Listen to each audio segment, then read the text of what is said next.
Bismillahirrahmanirrahim. Assalamualaikum warahmatullahi wabarakatuh. Kaifahalukun?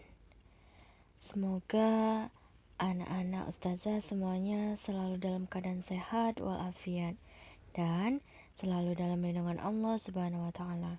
Nah, untuk pertemuan kita kali ini kita masih di subtema 3, pembelajaran yang kedua. Nah, kamu telah belajar tentang sikap-sikap kepahlawanan. Nah, sikap-sikap tersebut telah mengaplikasikan nilai-nilai Pancasila. Nah, ayo kita pelajari. Nah, sebelumnya kita sudah belajar tentang pahlawan. Nah, apa sih pahlawan itu? Nah, jadi pahlawan adalah orang yang melakukan perbuatan baik terhadap orang lain tanpa dilandasi keinginan untuk mendapatkan pujian atau imbalan. Nah, pahlawan juga disebut orang yang telah berjasa pada negara. Nah, sedangkan patriotisme yaitu sikap yang mewujudkan semangat cinta tanah air untuk bersedia mengorbankan segala-galanya. Nah, pahlawan yang berjuang untuk negara memiliki jiwa patriotisme untuk kejayaan bangsa dan negaranya. Nah, para pejuang kemerdekaan disebut mewujudkan Indonesia yang merdeka. Nah, pahlawan pada masa penjajahan adalah mereka yang gugur dalam membela negara.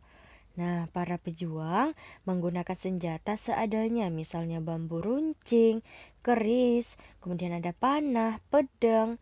Nah, para pejuang berani mengorbankan harta benda, bahkan waktu, pikiran, jiwa, dan raganya. Nah, berikut adalah pahlawan yang dimiliki bangsa Indonesia pada masa penjajahan. Nah, sikap kepahlawanan mereka tidak jauh berbeda dari sikap kepahlawanan yang dimiliki raja-raja pada masa Islam yang memerangi penjajahan atau yang memerangi penjajah. Nah, setelah kamu mempelajari sikap kepahlawanan, nah tentunya kamu merasa bangga terhadap mereka. Tulislah sikap-sikap kepahlawanan yang sudah kita pelajari. Nah, setelah kamu mempelajarinya, kita tuliskan sikap-sikapnya. Apa saja sih sikapnya? Yang pertama, keberanian. Nah, keberanian ini dalam arti suatu sikap untuk berbuat sesuatu atau mengambil tindakan dengan tidak terlalu merisaukan hal-hal yang buruk. Kemudian berani beramal dengan sifat-sifat terpuji, memberani atau berani menjauhi sifat-sifat yang buruk, berani menghadapi kritikan, berani juga menghadapi kegagalan. Nah, ini merupakan contoh sikap sila kedua Pancasila. Nah, kemudian rela berkorban. Nah, rela berkorban ini merupakan sikap yang mencerminkan adanya kesediaan memberikan sesuatu yang dimiliki untuk orang lain. Nah, walaupun akan memberikan penderitaan bagi diri sendiri. Nah, misalnya ikut berpartisipasi menjaga keamanan kampung, kemudian membantu mengantarkan adik yang mau belajar kelompok, membantu pekerjaan orang tua. Nah, ini merupakan sikap yang mencerminkan sila ketiga Pancasila. Nah, kemudian selanjutnya ada membela kebenaran dan keadilan. Nah, di mana membela keadilan ini merupakan tidak memihak kepada sesuatu yang telah diketahui salah. Nah, contohnya seperti menjaga keseimbangan antara hak dan kewajiban. Nah, sebelumnya kita sudah belajar tentang hak dan kewajiban. Nah, contohnya menghormati hak-hak orang lain, suka memberi pertolongan kepada orang lain, tidak bersifat boros, suka bekerja keras, kemudian menghargai hasil karya orang lain. Nah, ini merupakan contoh sikap yang menunjukkan sila kedua Pancasila. Nah, yang keempat, sikapnya adalah cinta tanah air. Nah, cinta tanah air ini merupakan suatu kasih sayang dan suatu rasa cinta kita terhadap tempat kelahiran atau tanah air kita.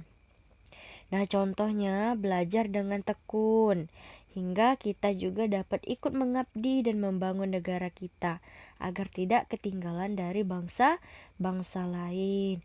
Tidak memilih-milih teman, berbakti pada nusa dan bangsa, kemudian berbakti pada negara atau orang tua.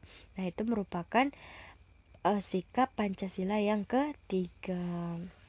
Nah, kemudian ada kesatria. Kesatria dimaksudnya adalah berani mengakui kesalahan bila salah, kemudian bertanggung jawab segala ucapan dan tindakan yang dilakukan.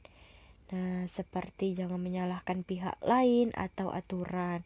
Kemudian bekerja sama dengan tim dengan baik untuk menunjukkan performa terbaik. Nah, ini merupakan sikap sila Pancasila yang kelima. Nah, yang keenam ada pantang menyerah. Nah, pantang menyerah dimaksudnya adalah tak mudah putus asa. Nah, semua usaha yang kita lakukan pasti suatu saat akan membuahkan hasil. Nah, contohnya selalu berusaha menjadi yang terbaik, menjadikan kegagalan sebagai satu atau batu loncatan sebagai pelajaran untuk kedepannya lagi. Nah, ini merupakan sikap sila ketiga Pancasila. Nah, perhatikan gambar-gambar berikut. Apakah sikap mereka sudah mengaplikasikan nilai-nilai Pancasila? Yang pertama, menyumbang untuk korban bencana alam. Nah, di sini alasannya sila kedua. Nah, kenapa sila kedua? Nah, karena menunjukkan sikap kemanusiaan dan kepedulian kita terhadap makhluk sosial, makhluk yang ada di sekitar kita, yang ada di lingkungan kita. Yang kedua ada kerja bakti. Nah, alasannya apa kalau sila ketiga Pancasila? Nah, karena dengan kerja bakti kita bisa memupuk rasa persatuan. Nah, yang keempat meminta maaf kepada teman. Nah, merupakan sikap sila kedua karena meminta maaf itu menunjukkan sikap kemanusiaan kita. Nah, selain itu juga sesuai dengan sila ketiga karena ada persatuan. Nah, cukup sekian pembelajaran kita pada pagi hari ini. Semoga bermanfaat. Ustazah tutup dengan Assalamualaikum warahmatullahi wabarakatuh.